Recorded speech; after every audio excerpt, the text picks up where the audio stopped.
যেই দুইটি আমল করলে আপনি ধনী হয়ে যাবেন। প্রিয় ভাইরা আমার, এটি আমার বানানো কোনো আমল নয়। যেই দুইটি আমল করার কারণে আল্লাহ তাআলা হযরত ওসমান রাদিয়াল্লাহু তাআলা আনহুকে ধনী বানিয়ে দিয়েছেন, সেই দুইটি আমলের কথাই আমি আজকে আপনাদেরকে বলতে চাচ্ছি।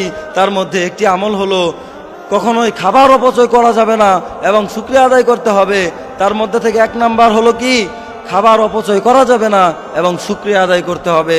কেননা আল্লাহ তাআলা পবিত্র কুরআনের মধ্যে বলেন, ইন্নাল্লাহা লা ইউহিব্বুল মুসরিফিন। আমার আল্লাহ জানায়া দিলেন, কখনো আল্লাহ তাআলা অপচয়কারীদেরকে ভালোবাসেন না। এই জন্য আমাদের কখনো অপচয় করা যাবে না। 2 নাম্বার হলো আমাদের শুকরিয়া আদায় করতে হবে। কেননা আল্লাহ তাআলা পবিত্র কুরআনের মধ্যে বলেন, লা ইন শাকারতুম লা আযীদান্নাকুম ওয়া লা ইন কাফারতুম ইন্না আযাবি লাশাদীদ। আমার আল্লাহ ডাক দিয়া বলেন, যদি তোমরা নিয়ামত পাইয়া নিয়ামতের শুকরিয়া আদায় করো তাহলে আমি আমার নিয়ামতকে বাড়াইয়া দিব, আর যদি তোমরা আমার নিয়ামত পেয়ে নিয়ামতের শুকরিয়া আদায় না করো তাহলে জেনে রাখো আমার আযাব বড় কঠিন।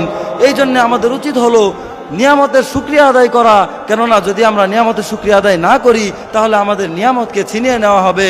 একবার হযরত ওসমান রাদিয়াল্লাহু তাআলা আনহু আল্লাহর নবীর কাছে এসে বলতেছেন, ইয়া রাসূলুল্লাহ, ইয়া হাবিবাল্লাহ, হে আল্লাহর রাসূল, আমার তো সম্পদ বাড়তেই আছে, আমি তো এত সম্পদ চাই না। এখন আমি কোন আমল করলে আমার সম্পদগুলো কমে যাবে?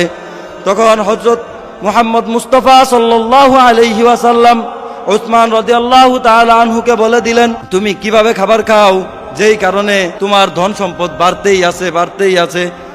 তখন ওসমান রাদিয়াল্লাহু তাআলা আনহু বিবরণ দিতে গিয়ে বলতেছেন, আপনি তো আমাকে বলেছিলেন উটের উপরে উঠে খাবার খাওয়ার জন্য। আমি উটের উপরে দস্তর বিছিয়ে খাবার খাই এবং যখন একটা দানা নিচে পড়ে যায় সেই দানাটাকে আমি আবার উঠিয়ে খাই। তো তখন আল্লাহ রাসূল বলতেছেন যে তোমার কখনোই ধন সম্পদ কমবে না, বরং তোমার ধন সম্পদ বাড়তেই থাকবে। জোরে বলেন সুবহানাল্লাহ। এর দ্বারা বোঝা যাচ্ছে, যদি আপনি কখনো খাবারকে অপচয় না করেন, খাবার পড়ে গেলে উঠিয়ে খান, তাহলে আপনার ধন সম্পদ বাড়তেই থাকবে। এবং এই ধন সম্পদ বাড়ার একটি কারণ হলো শুকরিয়া আদায় করা। 2 নাম্বার যে বিষয়টি হলো, বেশি বেশি দান করতে হবে।